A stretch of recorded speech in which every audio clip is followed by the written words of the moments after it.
Hello, listeners. Before we start, I just want to remind you, you can listen to Nighttime early and ad-free on Amazon Music. Include it with Prime.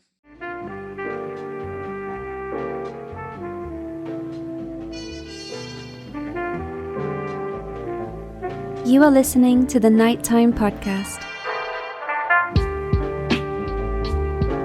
Hello, listeners. The catalyst for tonight's episode is one of those short and rather clinical notices from my province's police force that warns of a high-risk offender having been released from prison with plans to live in our community. I'm sure you've seen similar notices in your area and know the type of thing I'm referring to. In this recent case in Nova Scotia, the warning concerns a man named Doug Worth, and the advisory offered only the barest details about his release conditions and gave no sense of the horror that put him behind bars for the past 25 years. When we started digging into Doug Worth's history, what we found was one of the most barbaric murders in Canadian history. I'm referring to the 1987 murder of 12-year-old Trina Campbell and the grotesque lengths that Doug Worth went in an attempt to hide what he did to her. In this episode, Madeleine Klein and I will explore who Douglas Worth is, we'll hear how he finally got caught, and we'll talk about why his release raises unsettling questions about public safety. So let's get into it. Douglas Worth, a federal offender, is now living in the Dartmouth area. Worth has a criminal history dating back to 1968 for offenses including rape, theft, and breaking and entering. But it was the 1987 murder and dismemberment of a young girl in Brampton, Ontario, that landed him a life sentence until now. In Canada, life in prison really doesn't mean life in prison. The vast majority of offenders will be released. Ms. Madeleine Klein, I'm talking to you from Nova Scotia, where we are under a dryness lockdown. You're not allowed to go in the woods. There's signs everywhere that say do not go in the woods. And when you walk on grass, it crunches beneath your feet because we haven't had rain since I don't even remember when. And the whole province is terrified that someone's jeans are going to rub together too tight and a spark is going to ignite this entire place. How are you doing? Better than Nova Scotia. I hope so. You have had wildfires this year, right? Oh yeah. It's and it's still pretty smoky some days here, and up north is still on fire. I think I heard on the radio today there's still 86 active fires and 14 of them are out of control or something. Wow. Where I am, which is Regina, I feel like we're getting lots of rain this summer, but we don't need it here. We're just getting the smoke, and the places that need the rain aren't getting it. So these are very apocalyptic problems to have. But aside from weather and dryness and the risk of fire almost making things feel like it's like the early COVID era, there's other problems. The RCMP in Nova Scotia recently released a press release warning residents of a high-risk offender living in the area. I'm sure you've seen these before. I'm going to start the show by reading the press release that was sent out, I guess, probably about 2 weeks ago at this point. Halifax Regional Police are advising citizens, particularly those in Dartmouth, that a high-risk offender is residing in your community. Douglas Worth, 73, is a federal offender who's been serving a life sentence for second-degree murder. The murder took place in Brampton, Ontario in December of '87. Worth has a criminal history dating back to 1968 that includes offenses of rape, break and enter, theft of motor vehicles, and prison breach. Worth is bound by several conditions, including no contact with children or his victims, no drugs or alcohol, and all of his relationships must be reported. The release of this information is in accordance with the Nova Scotia Release of High-Risk Offenders Information Protocol and is meant to alert members of the public of his presence in the community, but is not intended to encourage any form of vigilante activity or any other unreasonable conduct. You've probably seen, messages like this be spread of high-risk offenders being released in Regina, I assume? All the time, in fact. And Yeah. I always thought it was like a Regina thing. Maybe it's just because I don't get out much. But I guess they are releasing high-risk offenders all across this great country of ours. It seems so, yeah. And it's very upsetting when you see someone is at a high risk to reoffend, yet they're still released. But I guess that's our justice system. You can apply for parole. If you get it, you are released with these strict conditions, and you're generally, there's some kind of checks and balance to make sure you don't harm people. If you don't get parole and you're your 25 years comes up and your sentence ends, you get released from prison and you seemingly, walk out of there. And the story we're going to be talking about tonight, this has happened twice to this man. He was released in prison for a horrible crime back in the 80s. He committed another horrible crime, and he's now being released in 2025 and living not too far from where I am. And it's pretty concerning because you read this press release about him being released and you hear his horrible history, but it only gives you like a glimpse at what he's done. This guy is a literal monster, and it's shocking to me that I've never heard of his crimes before, given his connection to Nova Scotia. He's referred to by some as the Pictou Sadist. That's the place where Jack and Lily Sullivan went missing from. So we've been talking about Pictou County a lot on this podcast. The man we'll be discussing tonight, Douglas Worth, he's originally from that neck of the woods. Well, and as soon as so you shared the police press release that he's, living in Dartmouth and he's from Nova Scotia, et cetera, et cetera. Terrible guy, right? Horrible. But then, as you kind of mentioned, as we find out more about his horrific crimes, it makes me wonder, like, what makes an infamous or notorious crime or murder? Because when you read about this guy, what he did and the whole story we'll go through, it's like, how is this not one of the most well-known people in Canada? Yeah. When you read the press release, it describes him of getting out of prison for second-degree murder with offenses like rape and break and enter. But what they fail to mention is when they arrested him for the second-degree murder, he had a child's head in a bag in the back seat of his car. And that should be in the press release. Like when you're warning the public there's a bad guy there, I think that's an important caveat to the whole thing. It's a very important and big detail that they're just kind of leaving out. Yeah, but a Google search for this guy will tell you the horrific story of Douglas Worth. But I'll save you the Google search and we can talk through it tonight. What we both have done is watched a documentary about Douglas Worth. It was actually really good. It was on YouTube and it was called, it was a series called Crime Stories. It seemed like it was an old television show, and they did one episode titled The Pictou Sadist that, tells the story of Doug Worth's crime, the one that put him in jail that he recently was released from. And it's one of those documentaries or whatever you want to call it, where it's all reenactments, and that can be a little cringy at times, but overall, this one I thought was pretty good. It was, those can be pretty weenie, but I enjoyed this one as well. But let's get into it. I figure what we'll do tonight is just talk through the story of Douglas Worth, starting in the beginning, leading right up to him now being a free man living in Nova Scotia and concerning a whole lot of people that know his story. Let's jump into it and learn a bit about him by traveling back to the mid-1970s and hearing about his first serious crime. There are going to be two crimes he's committed against children, both very similar, but one far more severe. Before he was convicted of second-degree murder and found with a head and a bag in the backseat of his car, he was also charged with a serious, violent rape. I'm going to play you a short clip that gives some background on his background and the first crime that landed him his first long prison sentence. Doug Worth, at that point in his life, was a career offender. He got in trouble for the typical young person sort of issue of car theft. His first faced from there is traveling the country, ended up in Ontario, and there was a serious sexual assault, a rape in Ontario.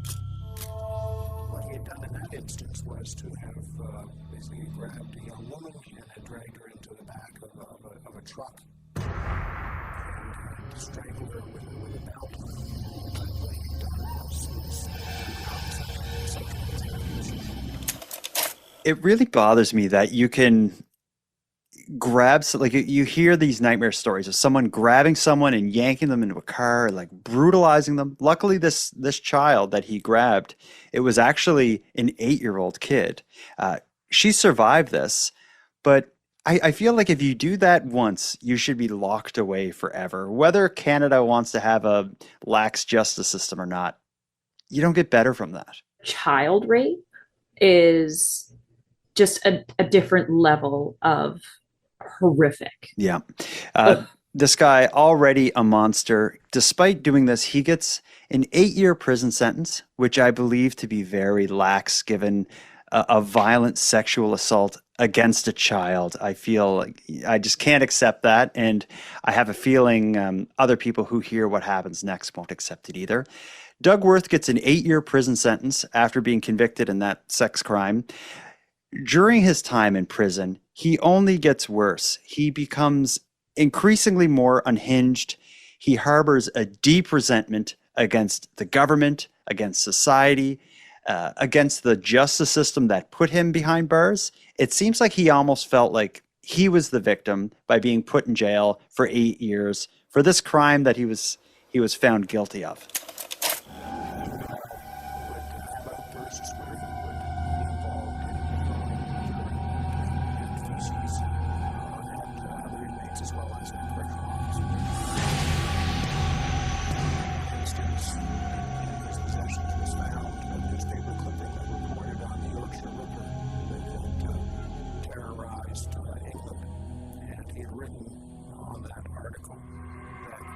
This would be my greatest fantasy come true. He was going to be happy in society as revenge for the years that he spent in prison. He declared that he was going to go to the schoolyard and axe chop up children. He declared that he was going to be for a serial murderer, Clifford Olson, looked like a choir boy.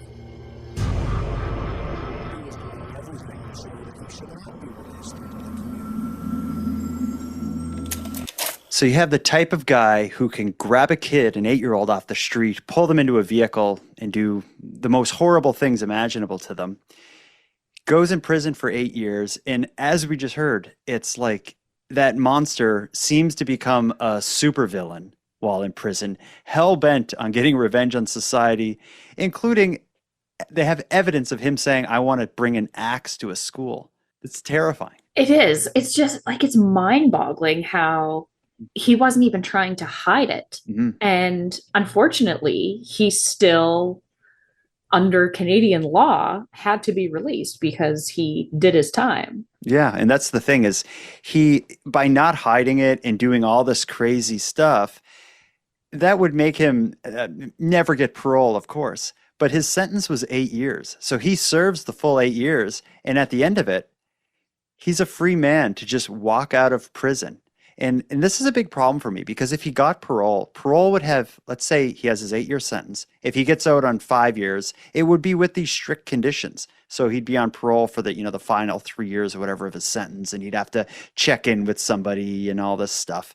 Since that doesn't happen, when his 8-year sentence is up, he's a free man to walk out of prison with no checks or balances in place to prevent him from doing the horrible things that the prison officials thought were highly likely that he was going to do. I'm surprised he wasn't deemed a dangerous offender. Well, the prison, for whatever reason, Douglas Worth was not deemed a dangerous or long-term offender, which would have given him an indefinite sentence and kept him behind bars. They did try to have him declared criminally insane, though, which would have put him in a position where either he didn't get out of care or he would have had these conditions put on him when he was released. They were so concerned, they sought expert opinions to determine whether or not he was, as a result of his mental disorder, someone who is a danger to himself or others and should be involuntarily committed for that reason alone. The mental health professionals who saw him took the view that the mental disorder that he suffered from was not one for which they had any treatment. They diagnosed him as essentially being a psychopath. It was determined that those conditions in and of themselves wouldn't permit him to be detained in a psychiatric hospital.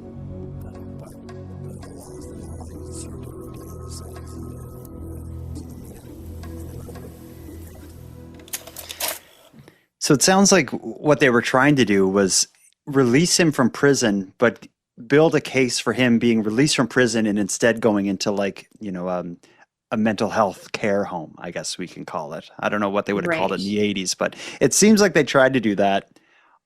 Turns out he was diagnosed with something they couldn't treat anyway. So they're like, yeah, just put him out on the streets. Which is like outrageous. But it's, yeah, and maybe it's like a blessing in disguise they didn't declare him criminally insane, because had they done that, and maybe at one point he did get out, he could be found not criminally responsible for his future crimes. That's a good point. Yeah. So it's, yeah, and like it's not illegal to be a psychopath as long as you don't act on your lack of empathy and normal emotions. Yeah, and that's a part of like the dangerous offender or long-term offender classification in Canada is you need to like repeatedly do these crimes. In this case, Like, isn't this Doug enough? Worth, yeah, like Doug Worth grabs this 8-year-old kid, pulls her into his vehicle and does this stuff to her. But I don't know if that one act is enough to make you a dangerous offender. It needs to be like a Right. repeated thing. But maybe their Hail Mary was like, if we can at least keep him safe or keep everyone else safe by having him declared insane and, maybe getting him in, it was basically they're trying anything they can to avoid just releasing him because they know he's such a problem. Yeah, there's no way that the dangerous offender suggestion didn't come up when they Mhm. were trying to figure out how to keep him in. Yeah, they try everything, but as we just heard in that clip, his sentence is up and he's a free man. In June of 87, he decides to move back to the city of Edmonton. That's the city he was living in when he actually grabbed the 8-year-old and committed the sex crime against her, which that alone kind of surprises me. Often if someone's getting out of prison for doing a horrible thing, they live somewhere else after that. Like they wouldn't just return with no good plan to the same place they did this horrible thing. But again, talking about the prison trying everything they could to protect society against Doug Worth, the prison even called the Edmonton police and said, just so you know, we've tried everything we can to get this guy off the streets. It's failed. He's your problem now. He's in your city. Oh. Watch out for Doug Worth. And they do watch him. When Doug Worth arrives in Edmonton, he reconnects with someone named Mary Kelly, who seems to be like an ex kind of girlfriend or romantic partner that he had several years prior. He gets in Edmonton, he moves in with Mary Kelly and her teenage son, Sean. And this trio, Doug Worth, Mary Kelly, and her son, Sean, are going to become the main players in the story we're going to talk about today. They form this kind of, I guess, just toxic, horrific family. It's a violent situation where Doug is said to be horribly abusive to Mary Kelly and to her son, Sean, as well. She's often injured with black eyes and as a result doesn't want to leave the house. She becomes isolated. Sean is terrified of Doug. Mary's terrified of Doug. And they just live this cruel life. But something leads to him leaving Edmonton for greener pastures. He leaves Edmonton and goes to Brampton, Ontario. And that's where the horrible crime we're going to be discussing takes place. But we should talk a little bit about his arrival in Brampton and what his life was like there without Mary Kelly, his girlfriend, and Sean Kelly. Because again, it seems like he just leaves the house and goes there on his own. Yeah, I was kind of unclear on that part. It's like, what made him leave by himself and like to such a random place? Yeah, it is kind of surprising. I'm sure there's info missing, but Oh yeah, a whole lot missing, because it's one of the problems in this story is the police were unable to follow Doug Worth. They didn't have a mechanism in place to monitor him. They knew he was in Edmonton. They didn't know he left for Brampton, and the Brampton police knew nothing about him. They had no idea that a monster had moved to their community and was living in like a rooming house. So he was basically anonymous in Brampton for several months. Whatever the plan was and whatever the reason he left Edmonton to go to Brampton was for, Mary Kelly and her son Sean were involved in some way because they eventually come and live with him after a couple months, and the three of them get a place together. But we should talk a little bit about Brampton. It's a city that still, but more so then, had a lot of social problems. It was known for poverty, low income, and a sizable transient population. So there was a lot of people coming and going. People like Doug Worth, who would show up in town, live in a boarding house or a low income kind of rental place, stay for a little bit and bounce. And that makes it very hard to keep track of everyone's coming and goings for police. And like I said, the Brampton police had no idea Doug Worth had ever been there. They didn't learn until they were investigating an unsolved homicide and got a tip from outside of the province. Well, and even if the record keeping was better back then, it was super easy to give someone a fake name and stay under an alias. Yeah, certainly. It was pretty easy to fly under the radar. Yeah, and when you talk about like rooming houses or boarding houses where it's like, a big place divided up into units, it's not like this formal lease with a background check. It's like, No. here's $40. All right, you're good for 2 weeks. It was Pretty that kind much. of arrangement. And he was just this Doug Worth was just this creepy man living in this house with a bunch of other strangers coming and going from it. No one knew who he was, other than he just seemed like a weird, quiet, kind of messy looking guy. But there's a whole lot more to it. Let's take our first break, and when we get back, we're going to learn about the second child that Doug Worth victimized in the story. It's a child named Trina Campbell. She's a Métis girl from Saskatchewan who, at the time she runs into Doug Worth,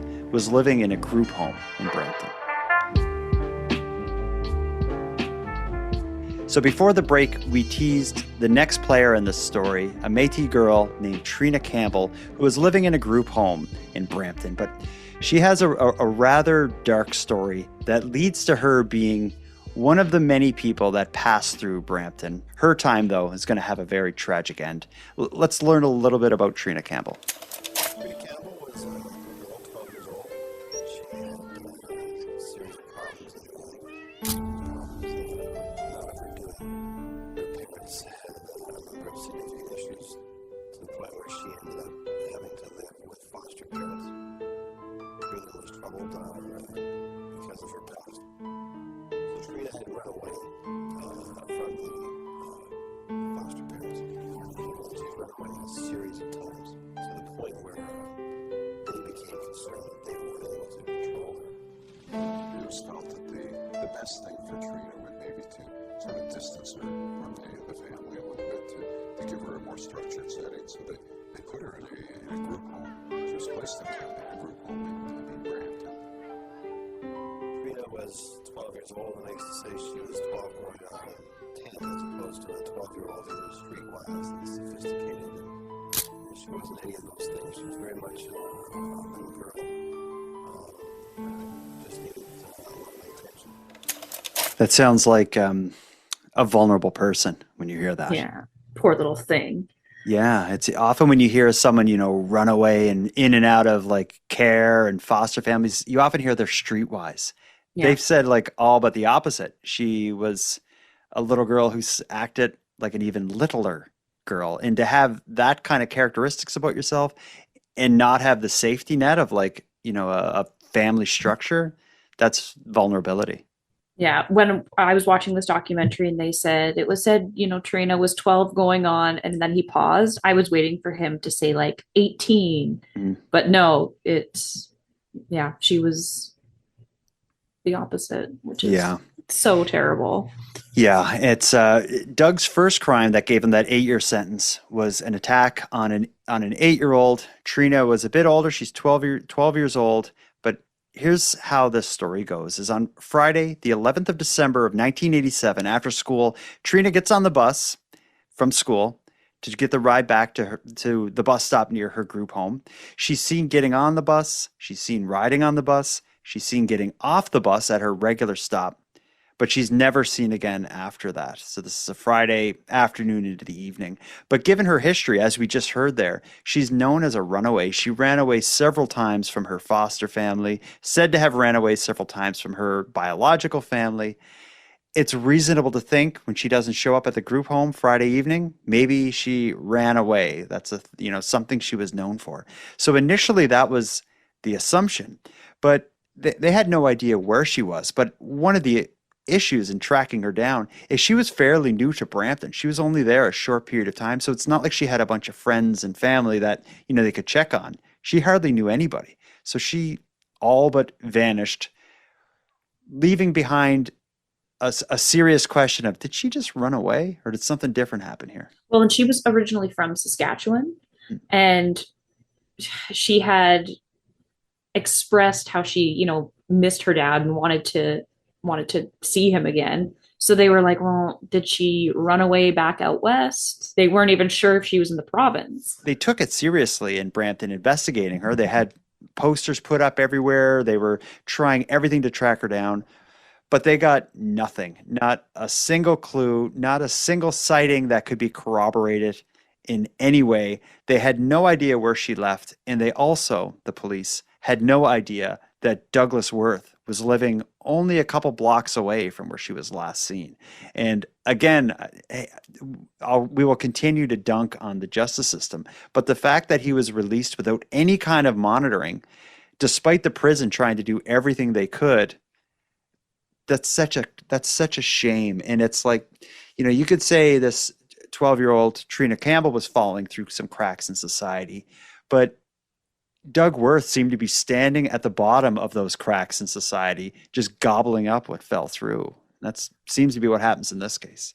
Unfortunately, the domino effect of the flawed justice system in this case is just abysmal. Trina, yes, was, in the system and, like you said, kind of slipping through the cracks, but it should have ended up a lot differently for her. But things will slowly start to change. So we just discussed how Doug was alone in Brampton. Trina Campbell goes missing. There's no sign of her. But Mary Kelly and her son Sean in Edmonton do arrive in Brampton eventually. And the three of them start living together again. But Doug's a little bit different than when he was living with Mary and her son Sean in Edmonton. He was said to be showing signs of paranoia and often referencing things about the police wanting to get him, or his fear that they were going to try to find something, some kind of crime to stick on him. I think everyone listening to us right now probably knows what he was worried about. He certainly didn't tell Mary what happened, and he certainly didn't tell Mary that he was involved in, any kind of serious crime, but he did tell Mary, there was something I was involved with, and I need to cover it up. I need you to help me rent a car. I got to move something related to a crime. It's a bunch of guns that if I get caught with them, I'm going to be in trouble. He had told Mary that he had some guns stored in a ravine area, and if he were caught with these guns, that they would cause him, of course, a great deal of problem. He left the car with a hockey bag, and then was seen with Mary to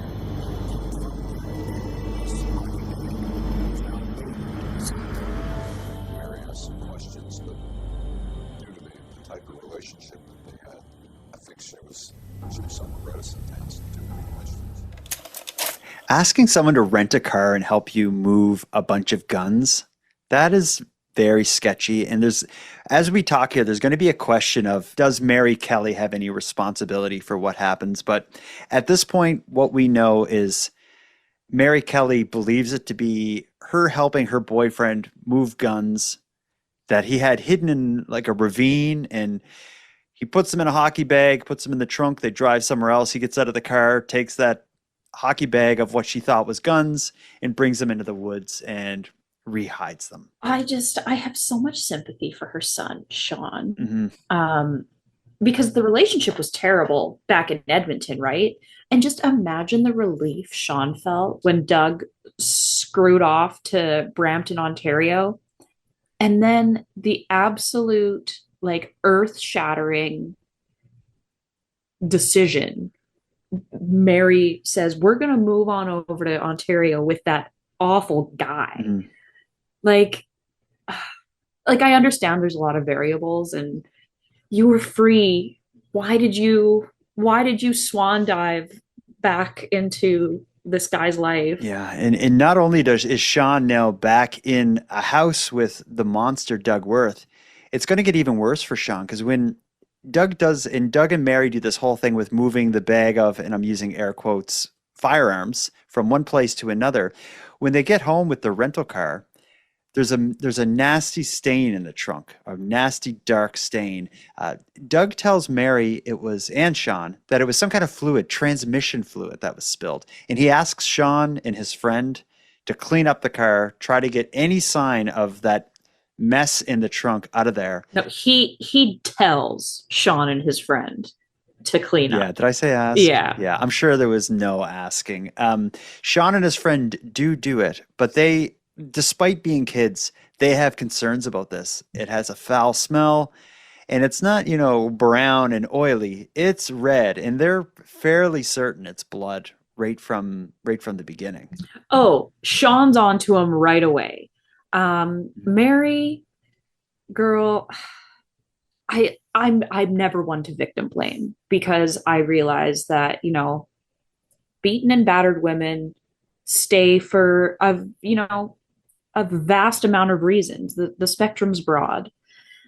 But she's being willfully obtuse.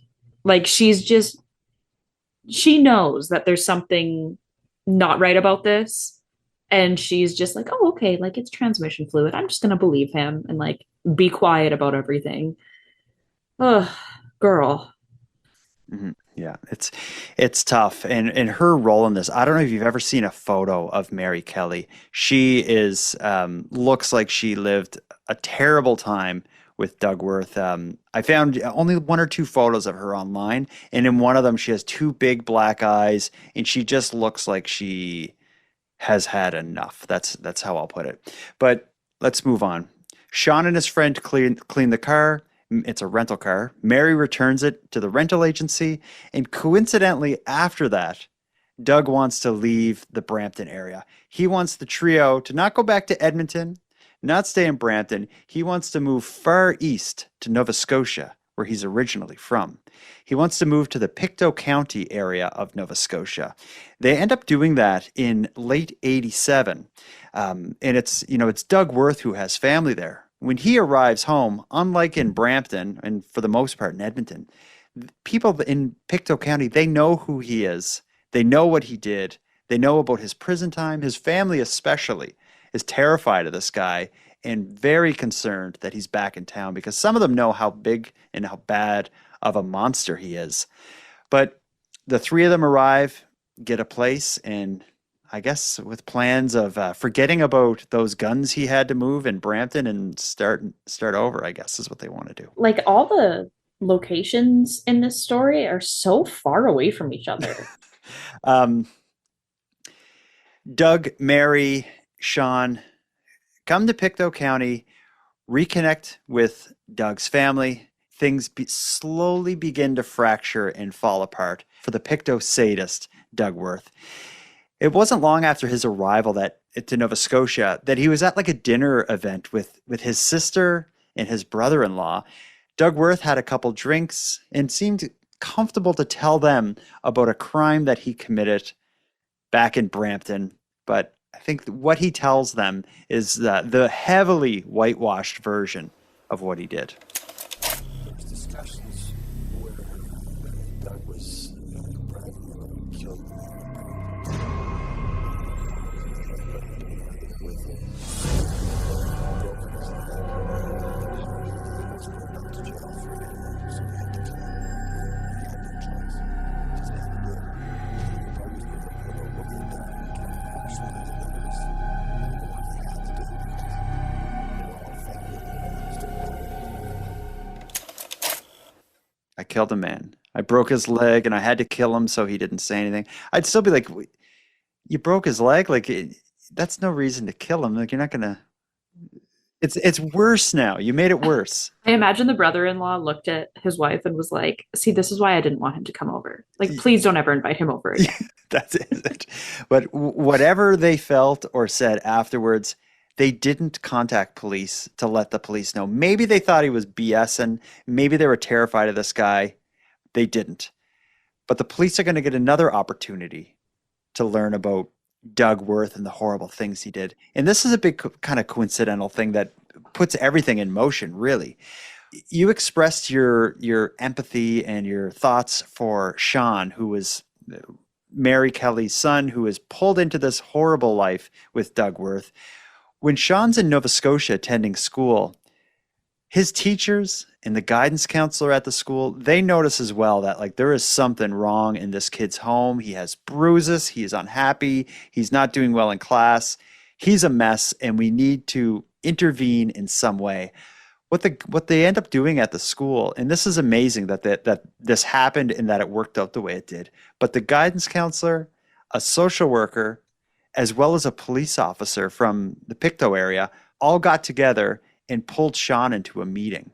And they just want to talk to him about his life and why things seem to be, why the writing on his face seems to suggest things aren't right. And Sean all but breaks down and tells this audience of professionals who are looking out for his best interest just how horrible life is with the monster Doug Worth. He was quite upset and sobbing, and it took quite a while at various times to calm him down, just to get him speaking again. He showed signs of having been assaulted. He had bruising about the face, red marks, and thought that eventually, if he didn't get away, that Worth would kill both him and his mother. At various times, he overheard a conversation Worth had admitted had killed somebody. The officer was telling him to his rates and Worth, this man says he's killed somebody. He says he's killed somebody. He's killed somebody. Yeah, so the police, Stellarton's a community in Pictou County. The police there, they're familiar with Doug Worth, and they hear Sean say he killed a guy, and they say they think yeah, he's the type. If Sean's saying he did it, he's the type to do it. He definitely did it. I just want to point out a round of applause for this guidance counselor, because had she, I'm just assuming it was a woman, I could be wrong, had she not orchestrated the social worker and the policeman to show up and talk to Sean, this case may have never been solved. She got the snowball rolling. Certainly. And it began rolling fast. The police in Stellarton, they think, if this guy said he killed someone, he's the type to do it. He did it. So what they do is the Stellarton police in Nova Scotia, they call up the police in Brampton and they say, we got a guy here. He's a monster. He'd been living in Brampton and he's telling people he killed a man. The Brampton police go through their database. There is no unsolved murder of a man. So they think it must be untrue or somewhere else, but he didn't kill a man here. We don't have any unsolved male murders. So it wasn't, taken that seriously. It was also, it's coming from a kid who overheard someone say that they did this. So the police don't really take it seriously.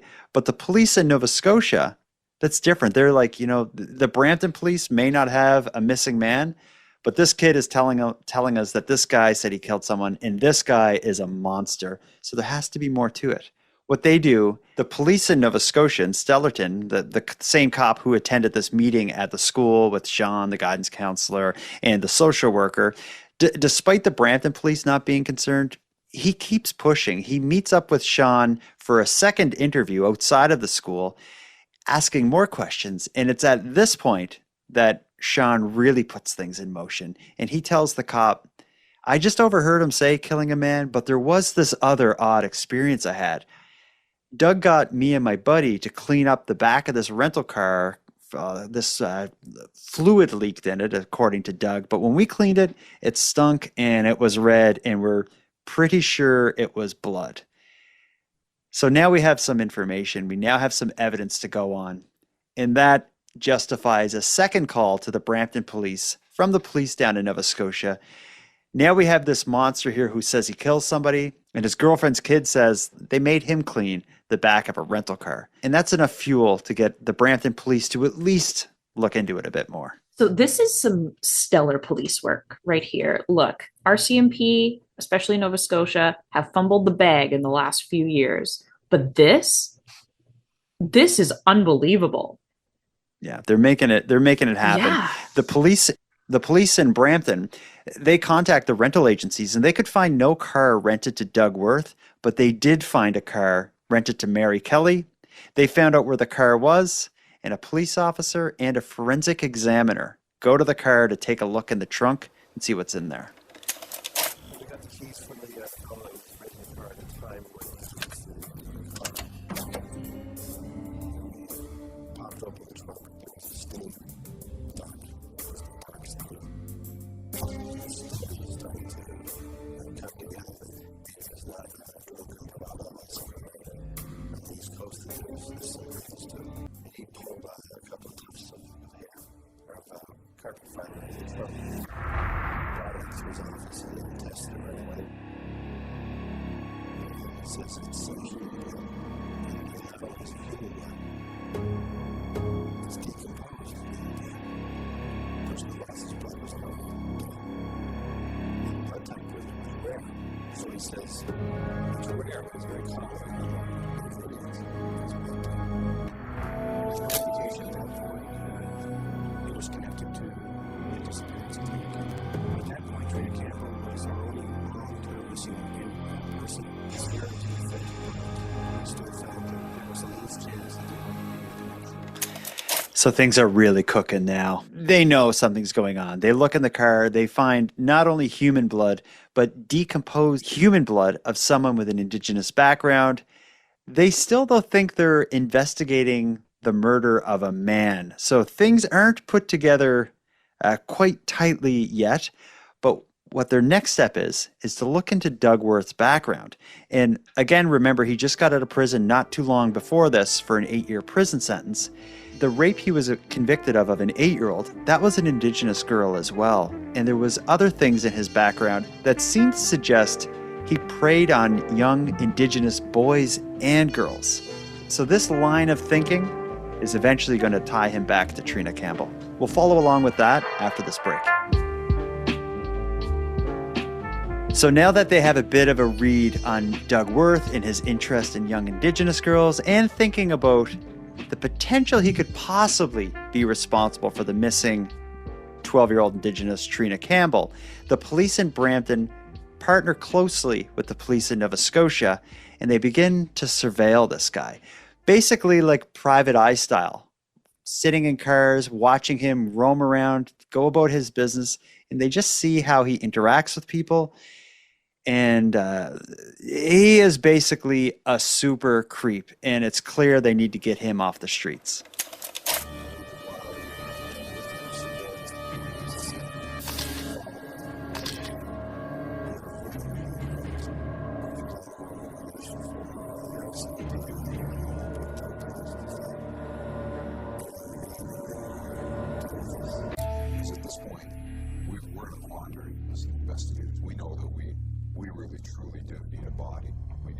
If this is true, if this is what's happened, we need to be able to find that body. So back in Nova Scotia, the police are now speaking to people connected to Doug, specifically his sister and brother-in-law, the ones that he haphazardly told about him murdering some man back in Brampton. That Sean and that seems to be what Sean overheard, is when at this party or this family supper, when Doug told his sister and brother-in-law that he killed the guy, Sean must have overheard that. But initially they don't go to the police. When the police come to them while they're there surveilling it, they again say no, like we don't want to talk about this. And I can see it. I can see why they would say that, but I'm not in that situation, and I don't know anything about their family dynamic. But like, to you and I, if someone confessed murder to us, I don't know about you, but I'd be skipping down to the cop shop. Yeah, like, I don't want any part of this. Yeah, and even if I didn't skip down to the cop shop and tell them like that day or the next day or something, when the cops showed up at my door a couple of weeks later asking questions, I definitely wouldn't be like, I don't know nothing about anything. I want nothing to do with this. I at least can explain it then. They initially turned the police away, but something led to them having a change of heart. Again, Doug's sister and brother-in-law, they think he may be involved with murdering a man. For some reason, they have a change of heart, and they agree to meet with the cops and talk about it and allow an interview. When they do sit down with police after probably a night of talking, like, should we talk to them? Should we not talk? Should we cover for this monster? They decide to meet with the police. When they do, they spill the beans. Doug was here. He talked about killing a guy. And they also go on further to describe he's been weird ever since. He seems paranoid. He's often talking about the police are onto him or are trying to have him put away again. And a grisly detail is Doug had told them, and they're telling the police now, that one of the things Doug said is the only way I can get away with this is if I go back to Brampton and separate the head from the body and hide the head somewhere separately. So that way, if they find the body, they can't identify who it is. It's one thing to tell people I killed a guy, but could you imagine someone telling you, and now I need to go back and remove the head and hide that separately or destroy it so I don't get caught?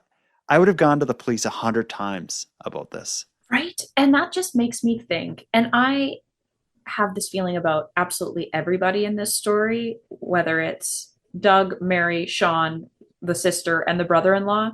I'd love to know a little bit more about their family history. Mm-hmm. Because if my brother-in-law sat down and is, just kind of nonchalantly telling me that he not only killed a guy, but he's now scared of getting caught and he wants to go move the remains, hide a head. Yeah, moving the remains is awful, but removing the head and moving it separately, that's the only thing worse than moving remains. It's a horror show. Right. So he utters that statement, and the sister and brother-in-law still aren't jumping out of their seats to report it. I'd love to know what else in history has happened in the backwoods of Nova Scotia that alarm bells aren't going off immediately. It takes the cops coming to them. Yeah, seriously. But in this case, again, they still think it's a man, the murder of a man that they're talking about. The police want a body. They need a body. They need proof if they want to stick this on Doug and get justice for Trina. But they know that they need help from people close to Doug. And that's why they lean heavily on Doug's sister. They reveal to her that it isn't a man that Doug killed. It was a child, and they're going to want her to get involved in getting him caught. I suppose we could have went on a limb a little bit at that point in sharing our belief that in fact that Worth had not killed a man in Brampton, but had killed Trina Campbell. We were very strongly convinced that it was Trina Campbell that he had killed. I think what turned her around was the fact that she had already had to babysit her daughters, who were almost 12. So very much like Trina Campbell, and then she realized she just had to, as a mother, she had to. Could you imagine that moment when they reveal, that man, he said he broke his leg and he had to cover it up so he killed the guy, now he wants to move the head. Then they slide a picture of an innocent kid across the table. It's it's a 12-year-old girl. Same age as your daughter. Yes, that he was babysitting recently. I can every question I have about her and why she did what she did are all a mystery except for this one, because when this happened, she's like, yeah, I'm in. Let's get this guy. Okay, yeah, but why would you let your child rapist brother watch your children? Yeah, even without the murder part. I have an issue. Yeah, I didn't even think about that. Yeah, she may not. Well, actually, your child rapist brother who admitted to you that he killed a man, at least. That alone, it's not like killing a man is so less than killing a kid. You're like, yeah, you can still babysit. Right? If you killed a human being, then you're not babysitting my kids. That should be. Yeah, it's just, there's so many questions. And like I said, I'd love to talk to these people because they're I think it'd be very fascinating. It would be very interesting. So at this point, they know that the police believed Doug killed a kid. Doug's sister and brother-in-law are willing to get involved in having him be caught in the act. This case has some good police work, and what they do here is actually pretty amazing. What the police arrange is, Doug is talking about wanting to move the body and move the head and all this stuff. We're going to get you a rental car. We'll arrange for you to have a rental car. We're going to give you some money. We want you to tell Doug you agree that that's the best thing to do. Go to Brampton and move the body, and we'll just follow him along as he does it. And she does it. So she goes and talks to Doug, and she says, Doug, You can't get caught for this murder, and you did what you had to do. Hiding the body or moving the head or whatever it is you want to do, that's the best outcome here. I'm going to get you a rental car. I'm going to give you some money. You go do it, and we'll all live a beautiful life after this.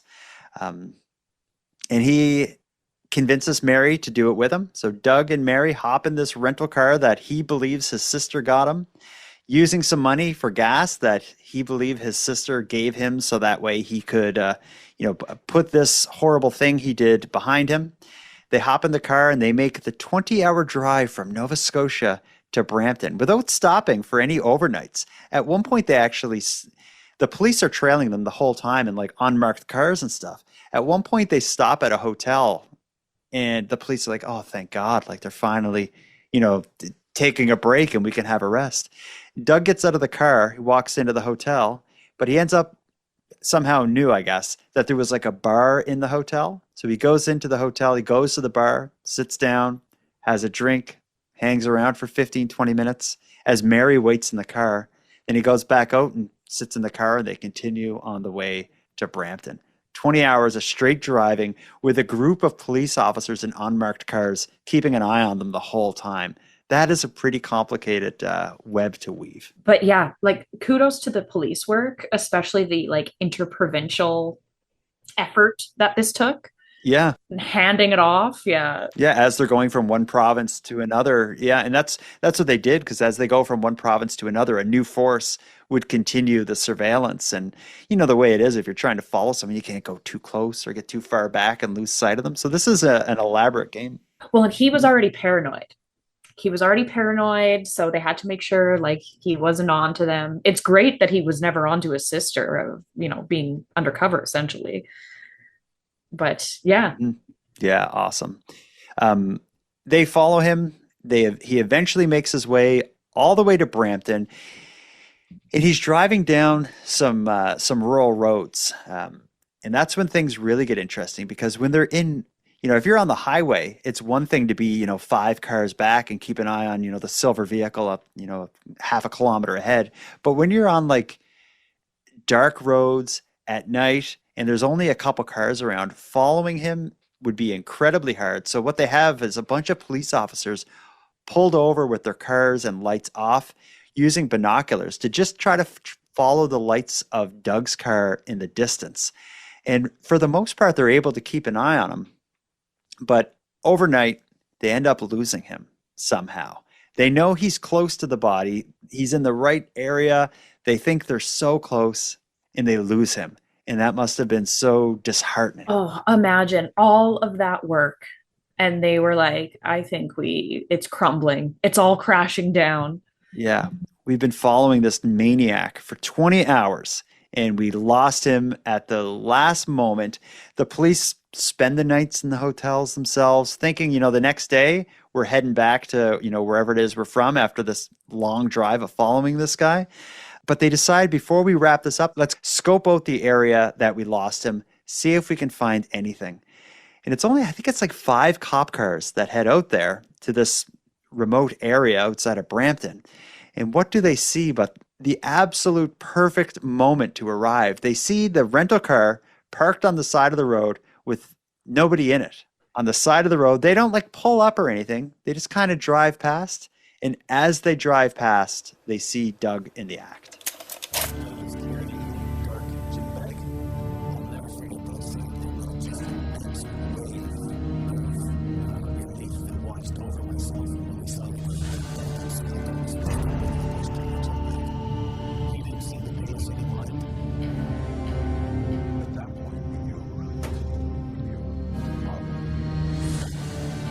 What we intended to do was go to the body, recover the skull.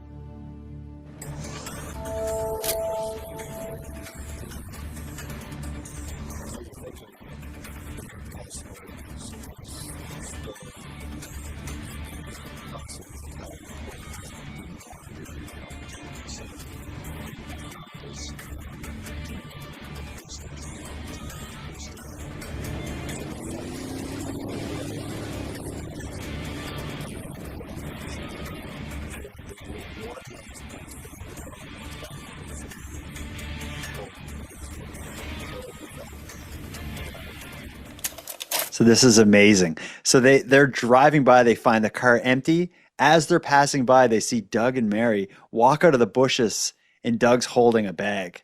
It's like couldn't be better timing. Could you imagine the adrenaline? You'd be exploding. And then but the restraint they have to show, they'd be so excited. They could jump out and arrest him now and catch him with the head of Trina Campbell in this bag, certainly. But they let him get back in the car and continue to drive because they don't want to give him any excuse. Because he could say, "Oh, I was just, going to pee and I found this thing and I'm going to take it to the police station." Like they're doing it so he has no explanation. They let him drive away, drive past the police station and get back on the highway. So there's nothing else he could say other than I have this head and I'm on my way back home to Nova Scotia. That would take some restraint. It's disturbing to say, but the police are about to score a touchdown and they know it. Well, and they've also seen firsthand awful people get off on technicalities like that.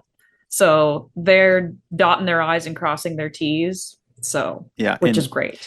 Yeah, they wait till he gets on the highway, is outside of Brampton on the 401, which is a major highway in Ontario. He's driving back to Nova Scotia, and that's when the police do what they got to do. The cops surround him, put on the lights, stop their cars, pull them over, and Doug and Mary get out of their cars. No, it was 5 unmarked police cars. Yes. That they slowly got him to stop and barricaded him in. Yeah, they surrounded him and just slowed down. Yeah. He knew. Which is brilliant. Yeah, he knew what was happening though. He gets out, he doesn't even say a word. He's just like, what do you say? What do you say? And what do you say to and that? I don't think she said anything either. Both of them initially were arrested and charged. The cops didn't even look in the car. They're like, the medical examiner is going to go in there because they know damn well what's in that bag. Oh yeah. Mm-hmm. No surprise when the medical examiner does look in. It is Trina Campbell's skull or head in a bag in the car. So not only do they get him to catch a killer in that fashion, literally with the head of the victim in his car on the other side of the country, is just amazing. This is why I'm so surprised that this case isn't one of Canada's most well known. Mm-hmm. It's just such a wild ride from start to finish. It's horrific and sadistic and just terrible. And the police work is 10 out of 10. Yeah, they did and it. It's just, yeah, and it should be more well known. Yeah, I'm surprised. And I'm from Nova Scotia where he's from, and we have this connection to it. I have never heard of it were it not for that press release from the police warning people about this guy being back in Nova Scotia. You said this is as a sadistic crime. One thing that makes it sadistic is the fact that this guy was willing to, this is the second time he'll be moving the body. He initially moved Trina's remains when he said it was the firearms he had to move. Now he has the skull with a plan of bringing that back to Nova Scotia. But the police also, they know the rough area where her body would have been. They eventually find the rest of her remains, and she was brutalized before death. It wasn't like she was, the death that whatever led to her death was horrible. She had broken legs. Her body was in horrible condition. So she met a brutal, violent death, has her body moved after death. Months later, her head removed. He's now arrested. Both are originally charged with murder, but Mary Kelly's charges would be dropped when she agrees to, when they learn her relationship with what her relationship was like with him, and she agrees to help the prosecution. So it's a slam dunk case. They have him with the head, Mary Kelly willing to say what happened. It is, in fact, at the time, one of the shortest jury deliberations in Canadian history, and he's found guilty. Wow. I could have looked this up myself and I didn't. Is Mary Kelly still alive? Do we know? I could not find an answer to that question. I wondered myself. This would have been, he's just he got, I'll say what he got. He was found guilty. I'm shocked that he didn't plead guilty. Why would you, with even what we just talked about? He didn't? How could you? No, he was found guilty by a jury.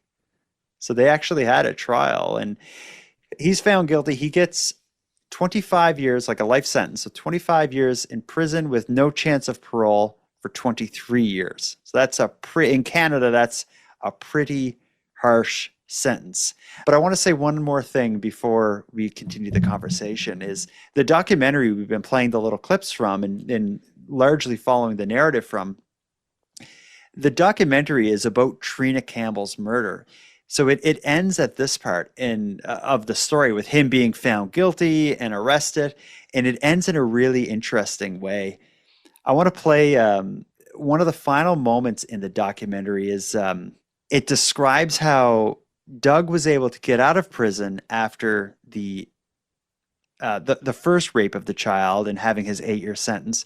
He comes back, he comes out of prison, kills Trina Campbell, but the documentary ends by talking how laws are tightened to prevent someone like Doug Worth from getting out again. Listen to this in considering how we started this episode with a police press release.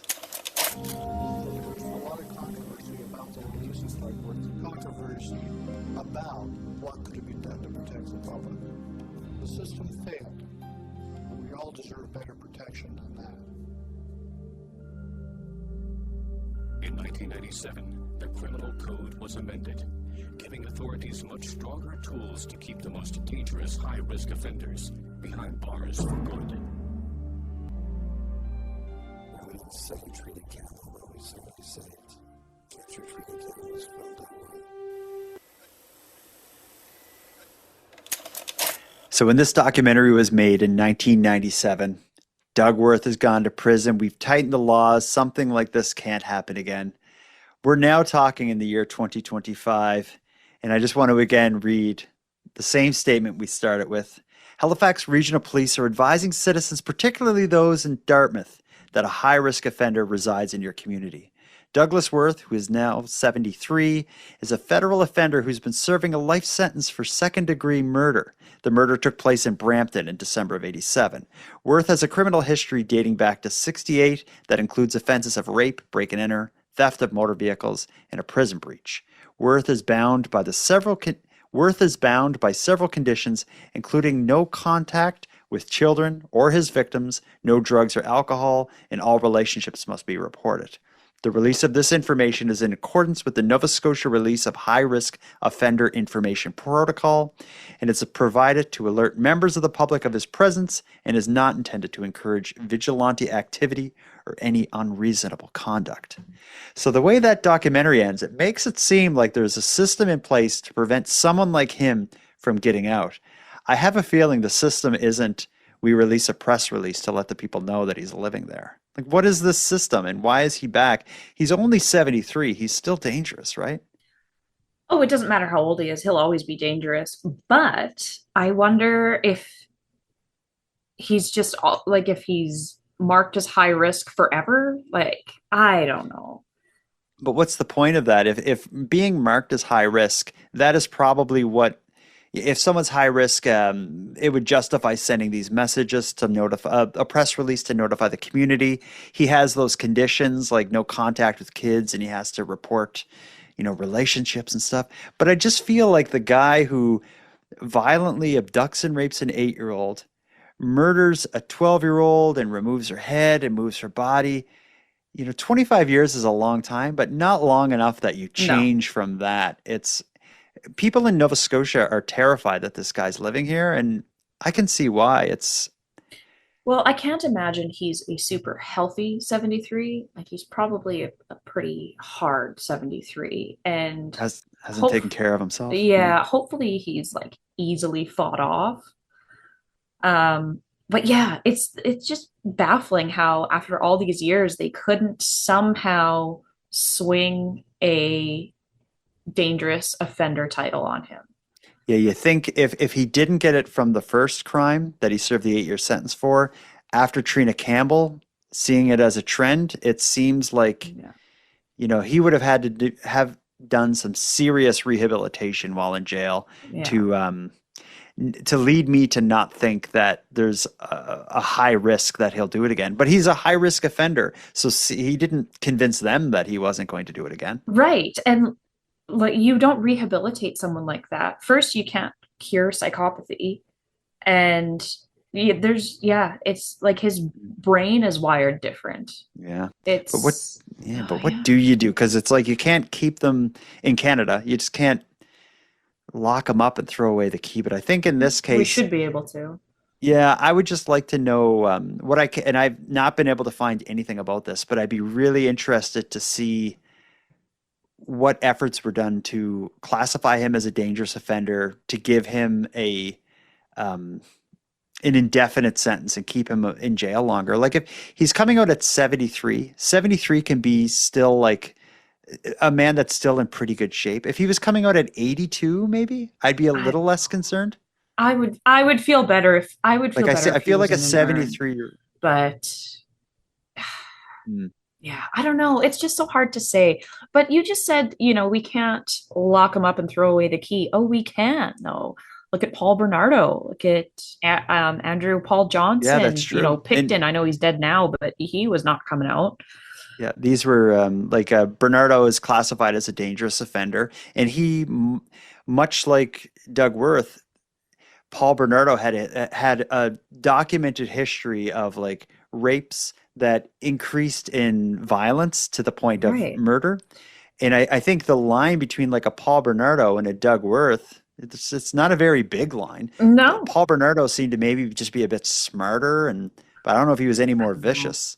It's hard to say. Paul Bernardo got away with it for longer because he was, not to me, but he was conventionally good looking and charming and all that. Mhm. I can't believe he only got second degree murder though. Doug Wirth. Yeah. He somehow proved or convinced them that this wasn't premeditated. Well, I wonder if he randomly grabbed her and he was going to do horrible things to her, but he didn't mean to kill her. Could that be enough? Like it's really, really hard to get someone on first degree without having a hand-drawn, plan mapped out. It's pretty hard to get someone on first degree. And despite the case against him, he was willing to fight it because it did go to a jury's decision. Right. Whatever he had going on, if he wasn't arrested for the Trina Campbell murder, I'm sure there would have been others, probably down here in Nova Scotia. Something. If not a murder, beyond something. that. Because not only, because he also seemed to have some people around him that were willing to turn a blind eye. Or Mary Kelly was basically something that, there's going to be a question about what her role is and if she should have faced any kind of punishment. But she seemed to be something like an assistant to him. She helped him move the body twice. Yeah. Well, once you never know. successfully and once. Had he gotten away with this murder, Mary Kelly could have been his next victim. Oh, yeah. Very likely. It's such a tragic series of events that could have been avoided. And a tragedy that Trina Campbell had to die. Also concerning that he is now out in Nova Scotia. And I think what this changes for me, for one, I'm learning about this story that has a connection to Nova Scotia that I didn't know about. But I think more than that is when I see these emails or press releases come out from the police warning of a high-risk offender in your area, Google it. Because if they say high-risk offender, it's probably way worse than that. And Doug Wirth, like to say he's a high-risk offender, oh man, there's way more than that to it. There's way more to it than they that. throw in a few hot button words. He's guilty of rape and murder. But as bad as that is on the surface, when you really know the whole story, it somehow is even worse.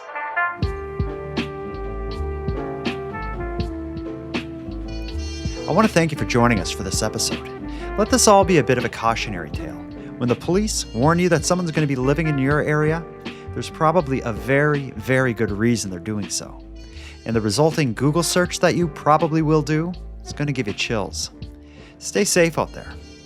Now, with all that said, I'm going to start wrapping up this episode, but before we part, I have some thanks to give out. First, a big thanks to Madeline Klein for joining me for this episode, Monty Datta, who contributes to the music for this show, and Linz from the Dystopian Simulation podcast, who provides our intro and outro voiceovers. And then lastly, but most importantly, a massive thank you goes out to every one of you listening to the show. Without your interest and your support, what we're doing here would be as pointless as it would be impossible. On the topic of support, let me thank the newest subscribers to the premium feed. Brianna, Kay, and Ashley, we appreciate you. And for anyone else out there who'd like to support the show, you have a couple ways you could do it. A premium feed subscription costs just a couple bucks a month, and that money will fund the creation of new episodes. But the premium feed will also give you those episodes 2 days early, get them to you ad-free, and give you access to a back catalog of episodes. If that sounds like something you're interested in, you can go premium by following the links in this episode's notes. And even if you don't want to go premium, you can still support the show by sharing this episode on social media and letting all your like-minded friends know they should listen. Your support is very much appreciated. Now until next time, take care of each other, hug your loved ones tight, and let me know if you see anything weird. The Nighttime Podcast is written, hosted, and produced by Jordan Bonaparte. They may have taken into account his age and may have thought that he no longer poses a risk to the public or to reoffend. He may have also shown remorse and taken responsibility for his past criminal deeds, but that may be cold comfort for the people living near him in Dartmouth.